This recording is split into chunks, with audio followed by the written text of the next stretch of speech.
ಎಲ್ಲರಿಗೂ ನಮಸ್ಕಾರ. ಥಟ್ ಅಂತ ಹೇಳಿ ಕ್ವಿಜ್ ಕಾರ್ಯಕ್ರಮಕ್ಕೆ ತಮಗೆಲ್ಲ ಸ್ವಾಗತ.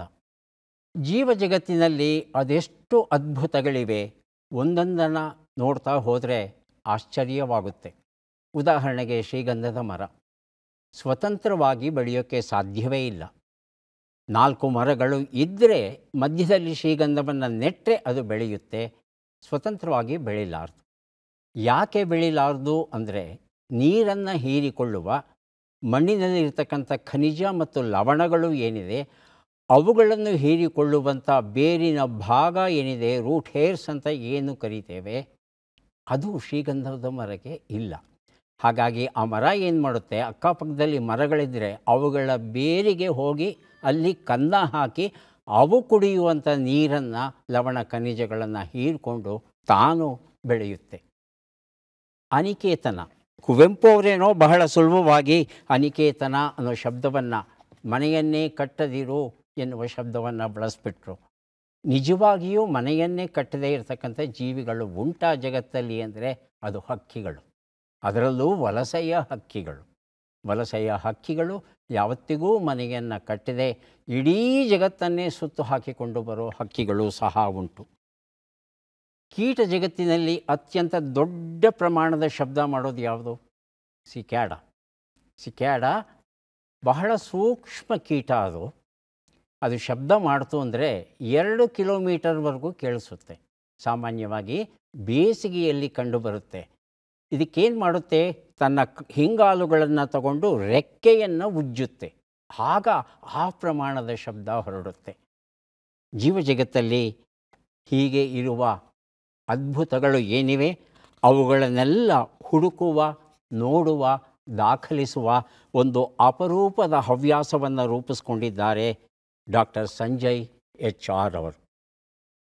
ಡಾಕ್ಟರ್ ಸಂಜಯ್ ಅವರು ವೃತ್ತಿಯಿಂದ ವೈದ್ಯರು, ಅದರಲ್ಲೂ ಶಸ್ತ್ರವೈದ್ಯರು. ಆದರೆ ಬಾಲ್ಯದಿಂದ ಅವರು ಜೀವ ಜಗತ್ತಿನ ಬಗ್ಗೆ ಒಂದು ರೀತಿಯಾದ ಕುತೂಹಲವನ್ನು ಬೆಳೆಸ್ಕೊಂಡು ಅವುಗಳ ಹಿನ್ನೆಲೆಯನ್ನು ಅಧ್ಯಯನ ಮಾಡ್ತಾ, ಪ್ರಕೃತಿಯಲ್ಲಿ ಅವುಗಳನ್ನು ಹುಡುಕ್ತಾ, ಅವುಗಳ ಸಹಜ ತಾವಿಗೆ ಹೋಗ್ತಾ, ಕಾಡಲ್ಲಿ ಅಲಿತಾ ತಮ್ಮ ಅನುಭವದ ವೈಶಾಲ್ಯತೆ ಏನಿದೆ ಅದನ್ನು ಹೆಚ್ಚಿಸ್ಕೊಂಡು ಹೋಗ್ತಾ ಇದ್ದಾರೆ. ಕೇವಲ ತಾವು ಮಾತ್ರ ನೋಡಿ ಸಂತೋಷ ಪಡೋ ಬದಲು ಕೊನೆಯ ಪಕ್ಷ ಓದಿ ಸಂತೋಷ ಪಡೋಕ್ಕೆ ನಮಗೆ ಅವಕಾಶ ಮಾಡಿಕೊಟ್ಟಿದ್ದಾರೆ. ಅದುವೇ ಹಾರುವ ನರಿ ಮತ್ತು ಇತರ ಪರಿಸರದ ಕಥೆಗಳು. ಹಾರುವ ನರಿ ಮತ್ತು ಇತರ ಪರಿಸರದ ಕಥೆಗಳು ಡಾಕ್ಟರ್ ಸಂಜಯ್ HR ಅವರು ಬರೆದಂಥ ಪುಸ್ತಕ ಇದು. ಕಳ್ಳು ಕುಡಿಯುವ ಬೆಕ್ಕು. ಬೆಕ್ಕಿಗಾಗಲಿ, ಆನೆಗಾಗಲಿ, ಮಂಗನಿಗಾಗಲಿ ಒಂದು ಸಲ ಕಳ್ಳಿನ ರುಚಿ ತೋರಿಸ್ಬಿಟ್ರೆ ಬಿಡೋದೇ ಇಲ್ಲ. ಅವು ನಮಗೆ ಹೇಗೆ ಚಟ ಹತ್ಕೊಳ್ಳುತ್ತೋ ಹಾಗೆ ಪ್ರಾಣಿಗಳಿಗೂ ಸಹ ಹತ್ಕೊಳ್ಳುತ್ತೆ. ಹೊಟ್ಟೆಯಲ್ಲಿ ದನಿ, ಕಾಲಲ್ಲಿ ಕಿವಿ, ನೆಲದ ಮೇಲೆ 4 ಮೊಟ್ಟೆಗಳು, ಗಲ್ಗಲ್ ಗೆಜ್ಜೆಯ ಮೋಹಿನಿ, ಎಲೆ ಹಕ್ಕಿ, ಹಕ್ಕಿಗೂಡನ ಗುಟ್ಟೊಂದು ಹೇಳುವೆ, ಹಾಲೂಡುವ ಹಕ್ಕಿಗಳು. ಅರೆ, ಹಕ್ಕಿಗಳು ಹಾಲು ಉಡಿಸುತ್ತಾ? ಪ್ರಾಣಿಗಳಲ್ವಾ ಹಾಲು ಉಡಿಸೋದು, ಹಕ್ಕಿಗಳೂ ಸಹ ಹಾಲು ಊಡಿಸಬಲ್ಲವು. ಅದರಲ್ಲೂ ಪಾರಿವಾಳಗಳು ಇರುತ್ತಲ್ಲ, ನಾವೆಲ್ಲ ನೋಡಿರೋ ಪಾರಿವಾಳ ಹೆಚ್ಚು ಕಡಿಮೆ ಬಿಳಿ ಇರುತ್ತೆ, ಕಂದಿರುತ್ತೆ, ಇಲ್ಲ ಸ್ವಲ್ಪ ಕಪ್ಪು ಬಣ್ಣಕ್ಕೆ ಬರುತ್ತೆ. ಆದರೆ ಹಸಿರು ಬಣ್ಣದ ಪಾರಿವಾಳಗಳು ಉಂಟು. ಪಾರಿವಾಳ ಒಂದು ರೀತಿಯಾದ ಸ್ರಾವವನ್ನು ಉತ್ಪಾದನೆ ಮಾಡುತ್ತೆ. ಆ ಸ್ರಾವವನ್ನು ಕುಡಿಯುತ್ತೆ ಮರಿ ಪಾರಿವಾಳಗಳು. ಹಾಗಾಗಿ ಅವು ಸಹ ಹಾಲನ್ನು ಊಡಿಸಬಹುದು ಎನ್ನುವ ಗುಮಾನಿ ಬರುತ್ತೆ. ಹಾಗಾಗಿ ಜೀವ ಜಗತ್ತಿನ 16 ಅದ್ಭುತ ವಿಚಾರಗಳನ್ನು ಈ ಒಂದು ಪುಸ್ತಕದಲ್ಲಿ ಬರೀತಾರೆ. ಹಾರುವ ನರಿ ಮತ್ತು ಇತರ ಪರಿಸರದ ಕಥೆಗಳು, ಸಂಜಯ್ HR ಬರೆದಿರುವಂಥದ್ದು. ನಮ್ಮ ಕಾರ್ಯಕ್ರಮ ಆರಂಭಿಸುವ ಹೊತ್ತಾಯಿತು. ಮೊದಲು ಸ್ಪರ್ಧಿಗಳ ಪರಿಚಯ. ಮೊದಲ ಸ್ಪರ್ಧಿ. ನಮಸ್ಕಾರ, ನನ್ನ ಹೆಸರು ಗಾಯತ್ರಿ. ನಾನು ಬೆಂಗಳೂರಿನ ಅಕ್ಷಯನಗರದಿಂದ ಬಂದಿದ್ದೇನೆ. ನಾನು ನಿವೃತ್ತ ಬ್ಯಾಂಕ್ ಉದ್ಯೋಗಿ. ನನ್ನ ಹವ್ಯಾಸ ಸಂಗೀತ ಹಾಡುವುದು ಮತ್ತು ಕೇಳುವುದು. ಗಾಯತ್ರಿ ಅವರಿಗೆ ಸ್ವಾಗತವನ್ನು ಕೋರ್ತಾ ಇದ್ದೇವೆ. ಮುಂದಿನ ಸ್ಪರ್ಧಿ. ಎಲ್ಲರಿಗೂ ನಮಸ್ಕಾರ. ನನ್ನ ಹೆಸರು MR ಶ್ರೀನಿವಾಸ್ ಅಂತ ಹೇಳಿ. ನಾನು ಮೂಲತಃ ತುಮಕೂರು ತಾಲೂಕು ಮುದಿಗೆರೆ ಗ್ರಾಮದಿಂದ ಬರ್ತಾ ಇದ್ದೇನೆ. ಪ್ರಸ್ತುತ ಮಂಡ್ಯದ PS ಇಂಜಿನಿಯರಿಂಗ್ ಕಾಲೇಜಿನಲ್ಲಿ ಸಹ ಪ್ರಾಧ್ಯಾಪಕರಾಗಿ ಕೆಲಸವನ್ನು ನಿರ್ವಹಿಸ್ತಾ ಇದ್ದೇನೆ. ಶ್ರೀನಿವಾಸ್ ಅವರಿಗೆ ಸ್ವಾಗತವನ್ನು ಕೋರ್ತಾ ಇದ್ದೇವೆ. ನಮ್ಮ ಮೂರನೆಯ ಸ್ಪರ್ಧಿ. ಎಲ್ಲರಿಗೂ ನಮಸ್ಕಾರ. ನನ್ನ ಹೆಸರು ಶ್ಯಾಮಲಾ. ನಾನು ಕೋಲಾರ ಜಿಲ್ಲೆಯ ಬಂಗಾರಪೇಟೆ ಆದರ್ಶ ಶಾಲೆಯಲ್ಲಿ ಪ್ರೌಢಶಾಲಾ ಶಿಕ್ಷಕಿಯಾಗಿ ಕರ್ತವ್ಯ ನಿರ್ವಹಿಸ್ತಾ ಇದ್ದೇನೆ. ನನ್ನ ಹವ್ಯಾಸಗಳು ಹಾಡುಗಾರಿಕೆ, ಓದುಗಾರಿಕೆ ಮತ್ತು ಕನ್ನಡದ ಸಾಹಿತ್ಯಿಕ ಚಟುವಟಿಕೆಗಳಲ್ಲಿ ಪಾಲ್ಗೊಳ್ತಕ್ಕಂಥದ್ದು. ಹಾಡ್ತೀರಾ? ಹಾಂ ಸರ್, ಒಂದು ಚರಣ ಹಾಡು ಕೇಳೋಣ, ಹೇಗಿದೆ ಧ್ವನಿ? ತೊರೆದು ಜೀವಿಸಬಹುದೇ ಹರಿ ನಿನ್ನ ಚರಣಗಳ, ತೊರೆದು ಜೀವಿಸಬಹುದೇ ಹರಿ ನಿನ್ನ ಚರಣಗಳ, ಬರಿಯ ಮಾತೇಕಿನ್ನು ಅರಿತು ಪೇಳುವೆನಯ್ಯ, ತೊರೆದು ಜೀವಿಸಬಹುದೇ ಹರಿ ನಿನ್ನ ಚರಣಗಳ. ಸೊಗಸಾಗಿ ಹಾಡ್ತೀರಾ ಶ್ಯಾಮಲಾ ಅವರೇ. ಕಾರ್ಯಕ್ರಮಕ್ಕೆ ಸ್ವಾಗತ ತಮಗೆ. ಮೂವರು ಸಿದ್ಧವಾಗಿದ್ದರೆ ಕಾರ್ಯಕ್ರಮ ಆರಂಭಿಸೋಣ. ಮೊದಲಿಗೆ ನಿಯಮಗಳನ್ನು ಒಮ್ಮೆ ನೋಡಿಬಿಡೋಣ. ಒಟ್ಟು 10 ಪ್ರಶ್ನೆಗಳು. ಮೊದಲು ಬಜರ್ ಒತ್ತಿದವರಿಗೆ ಉತ್ತರ ನೀಡುವ ಅವಕಾಶ. ಪ್ರತಿ ಸರಿ ಉತ್ತರಕ್ಕೆ ಒಂದು ಪುಸ್ತಕ ಬಹುಮಾನ. ಆಯ್ಕೆಗಳು ಬರುವ ಮೊದಲೇ ಬಜರ್ ಒತ್ತಿ ಸರಿ ಉತ್ತರ ನೀಡಿದರೆ 2 ಪುಸ್ತಕ ಬಹುಮಾನ. 100 ಅಂಕ ಗಳಿಸಿದವರಿಗೆ ಒಂದು ಪುಸ್ತಕವನ್ನು ವಿಶೇಷ ಬಹುಮಾನವಾಗಿ ಕೊಡ್ತೇವೆ. ನಕಾರಾತ್ಮಕ ತಂತ್ರಗಳಿಗೆ ಅವಕಾಶವಿಲ್ಲ. ಇಂದಿನ ಕಾರ್ಯಕ್ರಮದ ಮೊದಲ ಪುಸ್ತಕ ಎಸ್.ಎಲ್. ಭೈರಪ್ಪ ಅವರು ಬರೆದ ಧರ್ಮಶ್ರೀ ಎನ್ನುವ ಕಾದಂಬರಿ. ಮೊದಲ ಪ್ರಶ್ನೆ ಈಗ ಬಂತು. ಪ್ರಶ್ನೆಯನ್ನು ನೋಡೋಣ. ಚಾಲುಕ್ಯರ ಇಮ್ಮಡಿ ಪುಲಿಕೇಶಿಯ ರಾಜಧಾನಿ ವಾತಾಪಿ. ಇದು ಈಗ ಯಾವ ಹೆಸರಿನಿಂದ ಪ್ರಸಿದ್ಧವಾಗಿದೆ? ಶ್ಯಾಮಲಾ. ಬಾದಾಮಿ. ಬಾದಾಮಿ. ಆಯ್ಕೆಗಳನ್ನು ನೋಡೋಣ. ಮಾನ್ಯಖೇಟ, ಮಧುರಖಂಡಿ, ಬಾದಾಮಿ, ಬನವಾಸಿ. ಎರಡನೇದಾಗಿ ಬಜರುತ್ತಿದ್ದಾರೆ ಶ್ರೀನಿವಾಸ್. ಬಾದಾಮಿ. ಬಾದಾಮಿ. ಉತ್ತರವನ್ನು ನೋಡೋಣ. ಬಾದಾಮಿ ಉತ್ತರ ಸರಿಯಾಗಿದೆ. ಧರ್ಮಶ್ರೀ ಕಾದಂಬರಿಯನ್ನು ಕೊಡ್ತಾ ಇದ್ದೇನೆ ಶ್ಯಾಮಲಾ ಅವರಿಗೆ. ಜೊತೆಗೆ ಆಯ್ಕೆಗಳು ಬರೋದಕ್ಕೆ ಮೊದಲೇ ಉತ್ತರ ಕೊಟ್ಟಿರೋ ಕಾರಣ ಜ್ಞಾನಗಂಗಾ ಎನ್ನುವ ಒಂದು ಪುಸ್ತಕ, 2 ಪುಸ್ತಕವನ್ನು ಕೊಟ್ಟಿದ್ದೇನೆ ಶ್ಯಾಮಲಾ ಅವರಿಗೆ. ವಾತಾಪಿ ಅಂದರೆ ಏನರ್ಥ? ವಾತ ಅಪಿ ತಣ್ಣಗಿರುವ ಗಾಳಿ, ಗೆಳೆಯ, ತಂಗಾಳಿಯಂತಹ ಗೆಳೆಯ ಎನ್ನುವ ಅರ್ಥವಂತೆ ವಾತಾಪಿ ಅನ್ನೋದಕ್ಕೆ. ವಾತಾಪಿ ಮತ್ತು ಇಲ್ವಲ ಅನ್ನೋ ರಾಕ್ಷಸರು ಅಲ್ಲಿದ್ದರು. ಅಗಸ್ತ್ಯ ಮಹರ್ಷಿಗಳು ಅವರನ್ನು ಕೊಂದರು ಅನ್ನೋದು ಒಂದು ಕಥೆ, ಪೌರಾಣಿಕ ಕಥೆ ಅದು. ಆದರೆ ಈ ಪ್ರದೇಶದಲ್ಲಿ ಬೃಹತ್ ಶಿಲಾಯುಗಕ್ಕೆ ಸೇರಿದಂಥ ಸಮಾಧಿಗಳು ದೊರೆಯುತ್ತೆ. ಇದು ತುಂಬ ಕುತೂಹಲಕರವಾದಂಥ ಪ್ರದೇಶ. ಹಾಗೆಯೇ ಕೆಂಪು ನೊರಜುಗಲ್ಲಿಂದ ಮಾಡಿರ್ತಕ್ಕಂಥ ಬೆಟ್ಟಗಳು ಇವೆ, ಅಪರೂಪವಾದ ಬೆಟ್ಟಗಳು ಇವು. ಒಳ್ಳೆ ಗೋಡೆಯ ಹಾಗೆ ಇವು ಕಿಲೋಮೀಟರ್ ಗಟ್ಟಲೆ ಸಾಗೋದು ಸಹ ಉಂಟು. ಇಲ್ಲಿ ಅಗಸ್ತ್ಯ ತೀರ್ಥ ಅಂತ ಇದೆ. ಈ ಅಗಸ್ತ್ಯ ತೀರ್ಥ ಎಂತಹ ಬೇಸಿಗೆಯಲ್ಲೂ ನೀರನ್ನು ಉಳಿಸ್ಕೊಂಡಿರುತ್ತೆ. ಒಣಗಿರುವ ಇತಿಹಾಸ ಇದುವರೆಗೂ ಯಾರಿಗೂ ಗೊತ್ತಿಲ್ಲ. ಮುಂದಿನ ಪುಸ್ತಕ ವಿಶ್ವಧರ್ಮವಾಗುವಲ್ಲಿ ಹಿಂದೂ ಧರ್ಮಕ್ಕೆ ಇರುವ ಸಾಧ್ಯತೆಗಳು. Doctor G. ಶರಶ್ಚಂದ್ರ ರಾನಡೆ ಬರೆದಿರುವಂಥದ್ದು. ಪ್ರಶ್ನೆಯನ್ನು ನೋಡೋಣ. ಜೇನು ಕರಡಿ ಅಥವಾ ಸ್ಲಾವ್ ಕರಡಿಯ ಸಂರಕ್ಷಣಾ ಕೇಂದ್ರವು ತನ್ನ 18ನೇ ವರ್ಷದ ಉತ್ಸವವನ್ನು ಯಾವ ರಾಷ್ಟ್ರೀಯ ಉದ್ಯಾನವನದಲ್ಲಿ ನಡೆಸುತ್ತಿದೆ? ಆಯ್ಕೆಗಳನ್ನು ನೋಡೋಣ. ಜಿಮ್ ಕಾರ್ಬೆಟ್ ರಾಷ್ಟ್ರೀಯ ಉದ್ಯಾನವನ, ರತಂಬೋರ್ ರಾಷ್ಟ್ರೀಯ ಉದ್ಯಾನವನ, ಸುಂದರ್ಬನ್ ರಾಷ್ಟ್ರೀಯ ಉದ್ಯಾನವನ. ಬಜರ್ ಮೊದಲಿಗೆ ಒತ್ತಿದ್ದಾರೆ ಶ್ಯಾಮಲಾ, ಆನಂತರ ಗಾಯತ್ರಿ. ಶ್ಯಾಮಲಾ. ಜಿಮ್ ಕಾರ್ಬೆಟ್ ರಾಷ್ಟ್ರೀಯ ಜಿಮ್ ಕಾರ್ಬೆಟ್ ಆಯ್ಕೆ 1. ರತಂಬೋರ್ ರತಂಬೋರ್ ಆಯ್ಕೆ 2. ಆಯ್ಕೆ 4 ನೋಡೋಣ. ಆಯ್ಕೆ 4 ಬನ್ನೇರುಘಟ್ಟ ರಾಷ್ಟ್ರೀಯ ಉದ್ಯಾನವನ. ಉತ್ತರವನ್ನು ನೋಡೋಣ. ಸರಿಯಾದ ಉತ್ತರ ಬನ್ನೇರುಘಟ್ಟ ರಾಷ್ಟ್ರೀಯ ಉದ್ಯಾನವನ ಆಗಿತ್ತು. ಮೆಲೂರ್ಸಸ್ ಅರ್ಸಿನಸ್ ಅಂತ ಕರೀತಾರೆ ಈ ಕರಡಿಯನ್ನು. ಇದು ಹಣ್ಣುಗಳನ್ನು ತಿನ್ನುತ್ತೆ, ಇರುವೆಗಳನ್ನು ತಿನ್ನುತ್ತೆ, ಗೆದ್ದಲು, ಜೇನು ಇತ್ಯಾದಿಗಳನ್ನು ತಿನ್ನುತ್ತೆ. ಇದು ಮನುಷ್ಯರ ಸಮೀಪಕ್ಕೆ ಸಾಮಾನ್ಯವಾಗಿ ಬರೋಲ್ಲ. ಆದರೆ ಮನುಷ್ಯ ಮಂಗನಿಗಿಂತ ಕೊನೆ ಅಲ್ವಾ. ಹಾಗಾಗಿ ಈ ಕರಡಿಯನ್ನು ಕಂಡಾಗ ಅದನ್ನು ರೇಗಿಸೋಕೆ ಹೋಗ್ತಾರೆ. ಕಲ್ಲು ತಗೊಂಡು ಹೊಡೆಯೋದು, ಕೂಗೋದು ಇತ್ಯಾದಿ. ಹಾಗೇನಾದರೂ ಮಾಡ್ತು ಅಂದರೆ ಇದು ಅಟ್ಟಿಸ್ಕೊಂಡು ಬರುತ್ತೆ. ಅಟ್ಟಿಸ್ಕೊಂಡ್ಬಂದು ಆಕ್ರಮಣ ಮಾಡುತ್ತೆ. ಈ ಕರಡಿಯ ಕೈಗೆ ಸಿಗಾಕೊಂಡ್ಬಿಟ್ರೆ ತಪ್ಪಿಸ್ಕೊಂಬರೋದು ಮಾತ್ರ ಬಹಳ ಬಹಳ ಕಷ್ಟ. ಕೃಷಿ ಸಂಭ್ರಮ ಎನ್ನುವ ಪುಸ್ತಕ. ಡಾಕ್ಟರ್ ಜಿ ಶರಶ್ಚಂದ್ರ ರಾನಡೆ ಇದನ್ನು ಬರೆದಿದ್ದಾರೆ. ನಮ್ಮ ಪ್ರಶ್ನೆ: ದಕ್ಷಿಣ ಭಾರತದ ಇತಿಹಾಸವು ಯಾವ ಯುಗದಿಂದ ಆರಂಭವಾಗುತ್ತದೆ? ಆಯ್ಕೆಗಳನ್ನು ನೋಡೋಣ. ಕಬ್ಬಿಣದ ಯುಗ, ಕಂಚಿನ ಯುಗ, ಮಧ್ಯಶಿಲಾಯುಗ, ನವಶಿಲಾಯುಗ. ಮೊದಲಿಗೆ ಗಾಯತ್ರಿ, ಆನಂತರ ಶ್ರೀನಿವಾಸ್. ಕಂಚಿನ ಯುಗ. ಹೇಳಿ ಶ್ರೀನಿವಾಸ್. ಮಧ್ಯಶಿಲಾಯುಗ. ಉತ್ತರವನ್ನು ನೋಡೋಣ. ಸರಿಯಾದ ಉತ್ತರ ಕಬ್ಬಿಣದ ಯುಗ ಆಗಿತ್ತು. ದಕ್ಷಿಣ ಭಾರತದಲ್ಲಿ ಕಬ್ಬಿಣದ ಯುಗ ಕ್ರಿಸ್ತಪೂರ್ವ 1200ರ ಆಸುಪಾಸಿನಲ್ಲಿ ಇದು ಆರಂಭವಾಗುತ್ತೆ. ಹಾಗೆಯೇ ಕ್ರಿಸ್ತಪೂರ್ವ 24ರವರೆಗೂ ಇದು ಮುಂದುವರಿಯುತ್ತೆ. ಚೇರರು, ಚೋಳರು, ಪಾಂಡ್ಯರು, ಚಾಲುಕ್ಯರು, ರಾಷ್ಟ್ರಕೂಟರು ಇತ್ಯಾದಿಯೆಲ್ಲ ಇವು ಮಧ್ಯ ಶತಮಾನದಲ್ಲಿ ಇವರು ಕಂಡುಬರ್ತಾರೆ. ಮುಂದಿನ ಪುಸ್ತಕ ಹುಯಿಲಗೋಳ ನಾರಾಯಣರಾಯರ ಜೀವನ ಮತ್ತು ಸಾಧನೆ. ರಾಧಾ ಕುಲಕರ್ಣಿ ಅವರು ಬರೆದಿರುವಂಥ ಪುಸ್ತಕ ಇದು. ನಮ್ಮ ಪ್ರಶ್ನೆ: 1955ರಲ್ಲಿ ಡಿ ಶಂಕರ್ ಸಿಂಗ್ ಮತ್ತು ಬಿ ಆರ್ ಪಂತುಲು ಒಂದೇ ಕಥೆಯ ಚಿತ್ರವನ್ನು ನಿರ್ಮಿಸಿದರು. ಅದು ಯಾರ ಕಥೆ? ಆಯ್ಕೆಗಳನ್ನು ನೋಡೋಣ. ಅಕ್ಕ ಮಹಾದೇವಿ, ನಂಬಿಯಕ್ಕ, ಕೋಳೂರು ಕೊಡಗೂಸು ಹಾಗೂ ಬಸವಣ್ಣ. ಮೊದಲಿಗೆ ಶ್ಯಾಮಲಾ, ಆನಂತರ ಶ್ರೀನಿವಾಸ್. ಆಯ್ಕೆ 3 ಕೋಳೂರ ಕೊಡಗೂಸು.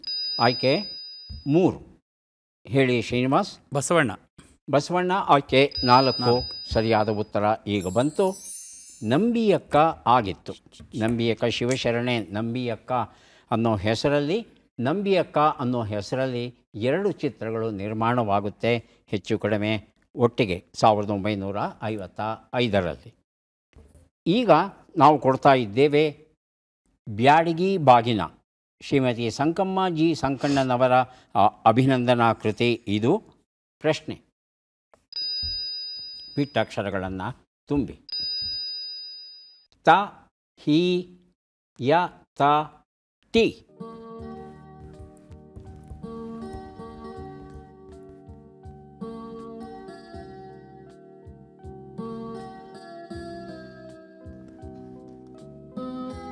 ರಕ್ತಹೀನ್. ಹೇಳಿ. ರಕ್ತಹೀನತೆಯ ತಡೆಗಟ್ಟಿ. ರಕ್ತಹೀನತೆಯ ತಡೆಗಟ್ಟಿ ಅಂತ ಹೇಳ್ತಾ ಇದ್ದಾರೆ ಶ್ರೀನಿವಾಸ್ ಅವರು. ಶ್ಯಾಮಲಾ ಮತ್ತು ಗಾಯತ್ರಿ ಇರಬಹುದಾ? ಉತ್ತರವನ್ನು ನೋಡೋಣ. ರಕ್ತಹೀನತೆಯ ತಡೆಗಟ್ಟಿ ಉತ್ತರ ಸರಿಯಾಗಿದೆ. ಬ್ಯಾಡಗಿ ಬಾಗಿನ ಈ ಅಭಿನಂದನಾ ಗ್ರಂಥವನ್ನು ಶ್ರೀನಿವಾಸ್ ಅವರಿಗೆ ಕೊಟ್ಟಿದ್ದೇವೆ. ಮುಂದೆ ಕೊಡ್ತಾ ಇದ್ದೇವೆ ಸೆಪ್ಟೆಂಬರ್ 5 ಡಾಕ್ಟರ್ ಸರ್ವೇಪಲ್ಲಿ ರಾಧಾಕೃಷ್ಣನ್ ಅವರ ಜೀವನ ಚರಿತ್ರೆ. ಡಾಕ್ಟರ್ ಶೀಲಾಕಾಂತ್ ಪತ್ತಾರ ಬರೆದಿರುವಂಥದ್ದು. ಪ್ರಶ್ನೆ: ಈ ಕೆಳಗಿನ ಲೆಕ್ಕಗಳನ್ನು ಪೂರ್ಣಗೊಳಿಸಿ ಉತ್ತರಗಳನ್ನೆಲ್ಲ ಕೂಡಿ ಅಂತಿಮ ಉತ್ತರವನ್ನು ನೀಡಿ. ಲೆಕ್ಕಗಳು ಈಗ ಬಂದಿವೆ. 58 ಕೂಡು 39, 83 ಕಳೆ 46, 40 ಗುಣಿಸು 9, 184 ಭಾಗಿಸು 8.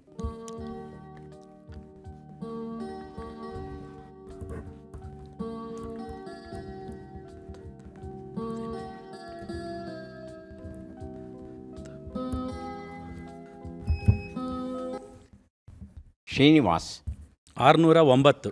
609. 609, 609. ಶ್ಯಾಮಲಾ ಮತ್ತು ಗಾಯತ್ರಿ. ಶ್ಯಾಮಲವರು 188. ಗಾಯತ್ರಿ 624. ಉತ್ತರವನ್ನು ನೋಡ್ತಾ ಹೋಗೋಣ.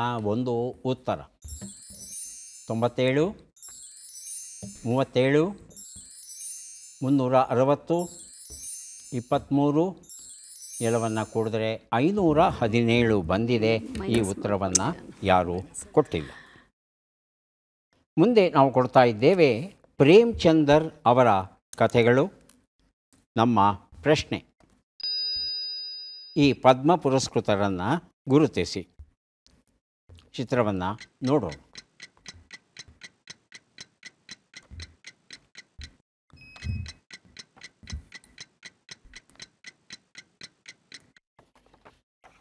ಶ್ರೀನಿವಾಸ್ ಅವರು ಆಯ್ಕೆಗಳು ಬರೋದಕ್ಕೆ ಮೊದಲೇ ಬಜರ್ ಒತ್ತಿದ್ದಾರೆ. ಉತ್ತರವನ್ನು ಕೇಳೋಣ. ಜೋಗತಿ ಮಂಜಮ್ಮ. ಜೋಗತಿ ಮಂಜಮ್ಮ ಅಂತ ಹೇಳ್ತಾ ಇದ್ದಾರೆ. ಗಾಯತ್ರಿ ಮತ್ತು ಶ್ಯಾಮಲಾ ಆಯ್ಕೆಗಳು ಬೇಕಾ? ಆಯ್ಕೆಗಳು ಭುರಿಬಾಯಿ, ಮಂಜಮ್ಮ, ಪಿ ಅನಿತಾ, ಲಕ್ಷ್ಮೀ ಬರುವ. ಹೇಳಿ ಗಾಯತ್ರಿ. ಆಯ್ಕೆ 4 ಲಕ್ಷ್ಮೀ ಬರುವ. ಲಕ್ಷ್ಮೀ ಬರುವ ಉತ್ತರವನ್ನು ನೋಡೋಣ. ಮಂಜಮ್ಮ, ಜೋಗತಿ ಮಂಜಮ್ಮ ಉತ್ತರ ಸರಿಯಾಗಿದೆ.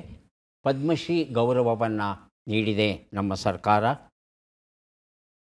ಮಂಜುನಾಥ ಶೆಟ್ಟಿ ಇವರು ಮಂಜಮ್ಮ ಜೋಗತಿಯಾಗಿ ಪರಿವರ್ತನೆ ಆಗಿ ರಂಗಭೂಮಿಯ ಗಾಯಕಿಯಾಗಿ, ನಟಿಯಾಗಿ, ನರ್ತಕಿಯಾಗಿ ಕರ್ನಾಟಕ ಜಾನಪದ ಅಕಾಡೆಮಿಯ ಮೊದಲ ಟ್ರಾನ್ಸ್ ವುಮನ್ ಅಧ್ಯಕ್ಷೆಯಾಗಿ ರಾಜ್ಯೋತ್ಸವ ಪ್ರಶಸ್ತಿಯನ್ನು ಗಳಿಸಿ ಈಗ ರಾಷ್ಟ್ರ ಪ್ರಶಸ್ತಿಯನ್ನು ಗಳಿಸಿ ತಮ್ಮ ರೀತಿಯ ಜನಕ್ಕೆ ಒಂದು ರೀತಿಯಾದ ಪ್ರೋತ್ಸಾಹವನ್ನು, ಸ್ಫೂರ್ತಿಯನ್ನು, ಧೈರ್ಯವನ್ನು, ಸಮಾಜದಲ್ಲಿ ಒಟ್ಟಿಗೆ ಬೆರೆಯುವ ಒಂದು ಅವಕಾಶವನ್ನು ಕಲ್ಪಿಸಿಕೊಟ್ಟಿದ್ದಾರೆ. ಫರ್ಮಾನುಗಳು ಡಾಕ್ಟರ್ ಸಂಗಮೇಶ್ ಕಲ್ಯಾಣಿ ಅವರು ಬರೆದಂಥ ಅಪರೂಪದ ಕೃತಿ. ಪ್ರಶ್ನೆ: ಈ ಅಕ್ಷರಗಳನ್ನು ಸರಿಯಾಗಿ ಜೋಡಿಸಿ. ಅಕ್ಷರಗಳು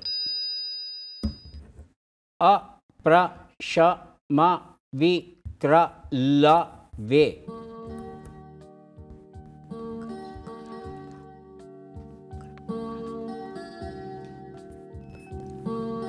ಬಜರ್ ಮೊದಲಿಗೆ ಒತ್ತಿದ್ದಾರೆ ಗಾಯತ್ರಿ. ಅಕ್ರಮ ಪ್ರವೇಶವಿಲ್ಲ. ಅಕ್ರಮ ಪ್ರವೇಶವಿಲ್ಲ ಅಂತಿದ್ದಾರೆ. ಹೌದಾ ಶ್ಯಾಮಲಾ? ಅಕ್ರಮ ಪ್ರವೇಶವಿಲ್ಲವೇ. ವಿಲ್ಲವೇ. ವಿಲ್ಲವೇ ಅಂದರೆ 9 ಅಕ್ಷರ ಆಗ್ಬಿಡುತ್ತಮ್ಮ. ಗಾಯತ್ರಿ ಅಕ್ರಮ ಪ್ರವೇಶವಿಲ್ಲ. ಅಂದರೆ ಗಾಯತ್ರಿಯವರು ಕೊಟ್ಟಂಥ ಉತ್ತರ ಸರಿ ಇರಬಹುದು. ಉತ್ತರವನ್ನು ನೋಡೋಣ. ಅಕ್ರಮ ಪ್ರವೇಶವಿಲ್ಲ ಉತ್ತರ ಸರಿಯಾಗಿದೆ. ಗಾಯತ್ರಿ ಅವರಿಗೆ ಫರ್ಮಾನುಗಳು ಪರ್ಷಿಯನ್ ಮತ್ತು ಮೋಡಿ ಲಿಪಿಯಲ್ಲಿ ಇರ್ತಕ್ಕಂಥ ದಾಖಲೆಗಳನ್ನೆಲ್ಲ ಪರೀಕ್ಷಿಸಿ ಅದರ ಸರಳ ಕನ್ನಡ ರೂಪವನ್ನು ನೀಡಿದ್ದಾರೆ. ಸ್ವಲ್ಪ ಅಪರೂಪದ ಐತಿಹಾಸಿಕ ಕೃತಿ ತಮಗೆ ದೊರೆತಿದೆ. ಈಗ 3 ಪುಸ್ತಕವನ್ನು ಕೊಡ್ತಾ ಇದ್ದೇವೆ. ಪದಬಂಧ ಬಂದಿದೆ. ಸುಳುಹುಗಳನ್ನು ನೋಡೋಣ. ಪರೀಕ್ಷೆ, ತನಿಖೆ, ಕಣ್ಣಿಗೆ ಹಚ್ಚುವ ಕಪ್ಪು, ಗದ್ದೆಯಲ್ಲಿ ಬೆಳೆದ ಸಸ್ಯರಾಶಿ. ಶ್ಯಾಮಲಾ ಅವರು ಬಜರ್ ಒತ್ತಿದ್ದಾರೆ. ಒಂದು ಉತ್ತರ ತಪಾಸಣೆ. ತಪಾಸಣೆ ಅಂದರೆ 4 ಆಯಿತು. ಅಲ್ಲಿ 5 ಮನೆಗಳಿವೆ. ಹಾಂ ಸರಿ. ಶ್ರೀನಿವಾಸ್, ಗಾಯತ್ರಿ ಮೊದಲನೇದಕ್ಕೆ ಉತ್ತರವನ್ನು ನೋಡೋಣ. 2, 3ಕ್ಕೆ ಉತ್ತರ ಹೊಡೆದರೆ ಬಜರ್ ಒತ್ತಿ ಉತ್ತರವನ್ನು ಕೊಡಿ.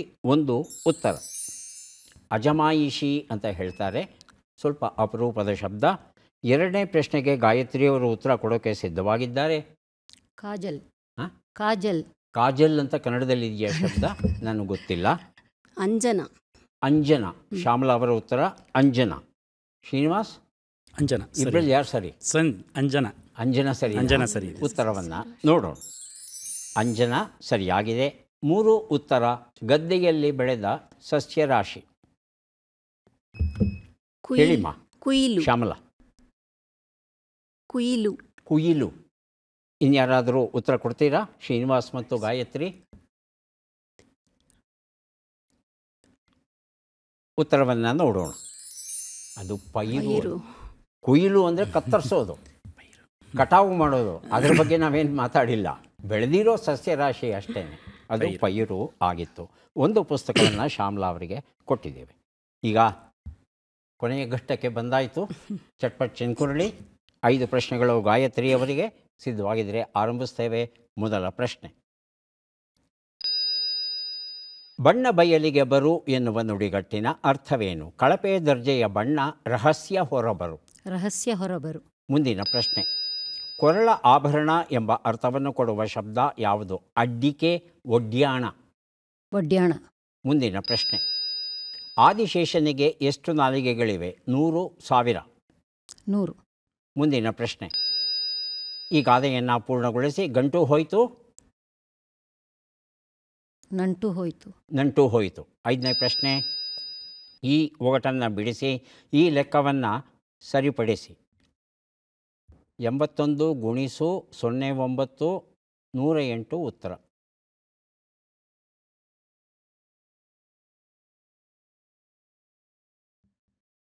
ಕಷ್ಟ ಆಗ್ತಾ ಇದೆಯಾ? ಹೌದು. ಉತ್ತರವನ್ನು ನೋಡ್ತಾ ಹೋಗೋಣ. ಒಂದು ಉತ್ತರ ಬಣ್ಣ ಬಯಲಿಗೆ ಬರು ರಹಸ್ಯ ಹೊರಬರು ಸರಿಯಾಗಿದೆ. 2 ಉತ್ತರ. ಕೊರಳ ಆಭರಣ ಅಡ್ಡಿಕೆ, ಒಡ್ಯಾಣ ಅಂದರೆ ಸೊಂಟಕ್ಕೆ ಬೆಲ್ಟ್ ಥರ ಹಾಕ್ಕೊಳ್ತಾ ಇರುವಂಥ ಒಂದು ಆಭರಣ ಅದು. 3ನೇ ಪ್ರಶ್ನೆಗೆ ಉತ್ತರ. ಆದಿಶೇಷನಿಗೆ 1000 ನಾಲಿಗೆ ಇದೆ ಅಂತ ನಾವು ಹೇಳೋದುಂಟು. 4ನೇ ಪ್ರಶ್ನೆಗೆ ಉತ್ತರ. ಗಂಟು ಹೋಯಿತು ನಂಟು ಹೋಯಿತು, ಸರಿಯಾದ ಉತ್ತರ ಕೊಟ್ಟಿದ್ದೀರಾ. 5ನೇ ಪ್ರಶ್ನೆಗೆ ಉತ್ತರ. ತಲೆ ಕೆಳಗು ಮಾಡ್ತು ಅಂದರೆ 108 = 6 × 18 ಲೆಕ್ಕ ಬರುತ್ತೆ. ಹಾಗಾಗಿ ಒಂದು ರೀತಿಯಾದ ಮಕ್ಕಳ ಜೊತೆ ಪ್ಯಾರಲಲ್ ಥಿಂಕಿಂಗ್ ಅಂತ ಒಂದು ಬಹಳ ಬಹಳ ಮುಖ್ಯವಾದ ಒಂದು ಪರಿಕಲ್ಪನೆ. ಅದು ಪ್ರತಿಯೊಬ್ಬ ಮನುಷ್ಯನಿಗೂ ಅಗತ್ಯ, ಅದರಲ್ಲೂ ಮಕ್ಕಳಿಗಂತೂ ಬೇಕೇ ಬೇಕು. ನೇರವಾದ ಹಾದಿ ಬಿಟ್ಟು ಬೇರೆ ದಾರಿಗಳು ಏನುಂಟು? ಒಂದು ಸಮಸ್ಯೆ ಬಿಡಿಸೋಕ್ಕೆ ಒಂದೇ ದಾರಿ ಇರಲ್ಲ, ಯಾವತ್ತು ಒಂದಕ್ಕಿಂತ ಹೆಚ್ಚಿನ ದಾರಿಗಳಿರುತ್ತವೆ. ಹಾಗೆ ಆಲೋಚನೆ ಮಾಡುವ ಕ್ರಮವನ್ನು ಬೆಳೆಸೋದಕ್ಕೆ ಈ ರೀತಿಯಾದ ಪ್ರಶ್ನೆಗಳನ್ನು ರೂಪಿಸ್ತಾರೆ. ಈಗ ಎಷ್ಟು ಸರಿ ಉತ್ತರ ಕೊಟ್ರಿ? 2 ಪುಸ್ತಕಗಳನ್ನು ತಮಗೆ ಕೊಟ್ಟಿದ್ದೇವೆ. ಶ್ರೀನಿವಾಸ್, ಸಿದ್ಧರಿದೆ. ಮೊದಲ ಪ್ರಶ್ನೆ. ಬದ್ಧ ಕಂಕಣನಾಗು ಎನ್ನುವ ನುಡಿಗಟ್ಟಿನ ಅರ್ಥವೇನು? ಸಂಕಲ್ಪ ಮಾಡಿದವನಾಗು, ಬಳೆಯನ್ನು ತೊಟ್ಟುಕೊಳ್ಳು. ಸಂಕಲ್ಪ ಮಾಡಿದವನಾಗು. ಮುಂದಿನ ಪ್ರಶ್ನೆ. ಜನ ಸೇರುವ ಸ್ಥಳ, ಕಟ್ಟೆ ಎಂಬ ಅರ್ಥವನ್ನು ಕೊಡುವ ಶಬ್ದ ಯಾವುದು? ಅಡ್ಡೆ, ಸಡ್ಡೆ. ಅಡ್ಡೆ. ಮುಂದಿನ ಪ್ರಶ್ನೆ. ಮಹಾಭಾರತದಲ್ಲಿ ಕರ್ಣನು ಯಾವ ದೇಶವನ್ನು ಆಳಿದನು? ಅಂಗ, ವಂಗ. ಅಂಗ. ಮುಂದಿನ ಪ್ರಶ್ನೆ. ಈ ಗಾದೆಯನ್ನು ಪೂರ್ಣಗೊಳಿಸಿ. ಕೇಡು ಬರೋ ಕಾಲಕ್ಕೆ. ಮುಂದಿನ ಪ್ರಶ್ನೆ. ಈ ಒಗಟನ್ನು ಬಿಡಿಸಿ. 3 ಸಂಖ್ಯೆಗಳನ್ನು ಕೂಡಿದರೂ ಒಂದೇ, ಗುಣಿಸಿದರೂ ಒಂದೇ, ಆ 3 ಸಂಖ್ಯೆ ಯಾವುದು? ಒಂದೇ. 1 1 1. ಕೂಡಿದ್ರೆ 3 ಆಗುತ್ತೆ, ಗುಣಿಸಿದ್ರೆ 1 ಆಗುತ್ತೆ. ಉತ್ತರವನ್ನು ನೋಡ್ತಾ ಹೋಗೋಣ. 1 ಉತ್ತರ. ಬದ್ಧ ಕಂಕಣನಾಗು, ಸಂಕಲ್ಪ ಮಾಡಿದವನಾಗು, ಉತ್ತರ ಸರಿಯಾಗಿದೆ. 2 ಉತ್ತರ. ಅಡ್ಡೆ ಸರಿಯಾಗಿದೆ. 3 ಉತ್ತರ. ಅಂಗ ಸರಿಯಾಗಿದೆ. 4 ಉತ್ತರ. ಕೇಳು ಬರೋ ಕಾಲಕ್ಕೆ ಬುದ್ಧಿ ಮಟ್ಟವಂತೆ ಅಥವಾ ನಾಯಿ ಮೊಟ್ಟೆ ಇಟ್ಟಿದ್ದಂತೆ 2 ರೀತಿಯ ಪ್ರಯೋಗ ಉಂಟು. ಮುಂದಿನ ಪ್ರಶ್ನೆ. 1 2 3 ಇದನ್ನು ಕೂಡಿದ್ರೂ 6 ಬರುತ್ತೆ. 1ನ್ನು 2ರಿಂದ ಗುಣಿಸಿದ್ರೆ, 2ನ್ನು 3ರಿಂದ ಗುಣಿಸಿದ್ರು 6 ಬರುತ್ತೆ. ಎಷ್ಟು ಸರಿ ಉತ್ತರ ಕೊಟ್ರಿ? 3 ಅಲ್ವಾ? 3 ಪುಸ್ತಕಗಳನ್ನು ತಮಗೆ ಕೊಡ್ತಾ ಇದ್ದೇನೆ. ಈಗ ಅವಕಾಶ ಶ್ಯಾಮಲಾ ಅವರಿಗೆ ಬರ್ತಾ ಇದೆ. ಸಿದ್ಧವಾಗಿದ್ದೀರಾ? ಮೊದಲ ಪ್ರಶ್ನೆ. ಬಲವಂತ ಮಾಘಸ್ನಾನ ಎನ್ನುವ ನುಡಿಗಟ್ಟಿನ ಅರ್ಥವೇನು? ಒತ್ತಾಯದ ಕೆಲಸ, ಸ್ವಚ್ಛತೆಗೆ ಒತ್ತು ಕೊಡುವುದು. ಒತ್ತಾಯದ ಕೆಲಸ. ಮುಂದಿನ ಪ್ರಶ್ನೆ. ನಾಯಿಯನ್ನು ಕಟ್ಟುವ ಹಗ್ಗ ಎಂಬ ಅರ್ಥವನ್ನು ಕೊಡುವ ಶಬ್ದ ಯಾವುದು? ಅಣ್ಣು, ಗಣ್ಣು. ಅಣ್ಣು. ಮುಂದಿನ ಪ್ರಶ್ನೆ. ರಾವಣನ ಸಭೆಯನ್ನು ಬಾಲದಿಂದ ರಾಮನ ಬಳಿಗೆ ಯಾರು ತಂದರು? ಹನುಮಂತ, ಅಂಗದ.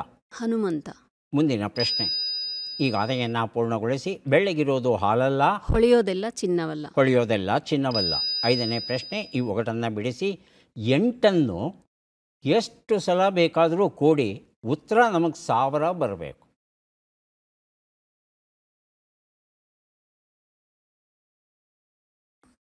ಕಷ್ಟ ಆಗುತ್ತಾ? 1100.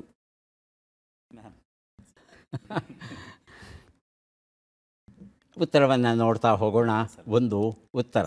ಬಲವಂತ ಮಾಘಸ್ನಾನ, ಒತ್ತಾಯದ ಕೆಲಸ ಸರಿಯಾಗಿದೆ. 2 ಉತ್ತರ. ನಾಯಿಯನ್ನು ಕಟ್ಟುವ ಹಗ್ಗ, ಅಣ್ಣು ಸರಿಯಾಗಿದೆ. 3 ಉತ್ತರ. ಹನುಮಂತ ಅಲ್ಲ, ಅಂಗದ. ಹನುಮಂತ ಹೋಗಿ ಬೆಂಕಿ ಹಚ್ಬರ್ತಾನಷ್ಟೇ. ಆದರೆ ಅಂಗದ ಆನಂದ ರಾಮಾಯಣದ ಅನ್ವಯ ತನ್ನ ಬಾಳದಲ್ಲೇ ರಾವಣನನ್ನು ಆಸ್ಥಾನ ಸಮೇತ ತಗೊಂಡು ಬರ್ತಾನಂತೆ. ಆ ರೀತಿಯಾದ ಒಂದು ಪ್ರಸಂಗ ಆನಂದ ರಾಮಾಯಣದಲ್ಲಿ ದೊರೆಯುತ್ತೆ. 4ನೇ ಪ್ರಶ್ನೆಗೆ ಉತ್ತರ. ಬೆಳಗಿರೋದೆಲ್ಲ ಹಾಲಲ್ಲ, ಹೊಳೆಯುವುದೆಲ್ಲ ಚಿನ್ನವಲ್ಲ. ಉತ್ತರ ಸರಿಯಾಗಿದೆ. 5ನೇ ಪ್ರಶ್ನೆಗೆ ಉತ್ತರ. 8 8 8 88. 888 ಕೂಡಿದ್ರೆ ಇದು 1000 ಆಗುತ್ತೆ. ಸಂಖ್ಯೆಗಳ ಜೊತೆ ಚೆಲ್ಲಾಟವಾಡೋರು ಈ ರೀತಿಯ ಪ್ರಶ್ನೆಗಳನ್ನು ಕೇಳೋದುಂಟು. ಎಷ್ಟು ಸರಿ ಉತ್ತರ ಬಂತಮ್ಮ? 3 ಅಲ್ವಾ? 3 ಪುಸ್ತಕಗಳನ್ನು ತಮಗೆ ಕೊಡ್ತಾ ಇದ್ದೇವೆ. ಈಗ ಕೊನೆಯ ಘಟ್ಟ. ಅಂಕಗಳನ್ನು ನೋಡೋದು, ಪುಸ್ತಕಗಳನ್ನು ಪಡೆಯೋದು. ಗಾಯತ್ರಿ ಅವರಿಗೆ ಒಟ್ಟು 3 ಪುಸ್ತಕ ದೊರೀತಾ ಇದೆ. ಪುಸ್ತಕಗಳನ್ನು ಸ್ವೀಕರಿಸಿ ಕಾರ್ಯಕ್ರಮದಲ್ಲಿ ಭಾಗಿಯಾಗಿದ್ದಕ್ಕೆ ತಮಗೆ ಧನ್ಯವಾದಗಳನ್ನು ಅರ್ಪಿಸ್ತಾ ಇದ್ದೇವೆ. ಧನ್ಯವಾದಗಳು. ಶ್ರೀನಿವಾಸ್ ಅವರಿಗೆ ದೊರೀತಾ ಇದೆ 6 ಪುಸ್ತಕ. ಸ್ವೀಕರಿಸಿ ಅಭಿನಂದನೆಗಳು.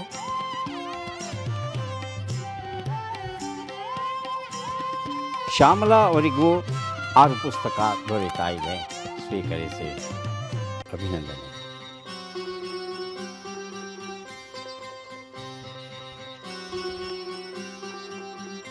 ಮತ್ತೆ ಭೇಟಿಯಾಗೋಣ. ನಮಸ್ಕಾರ.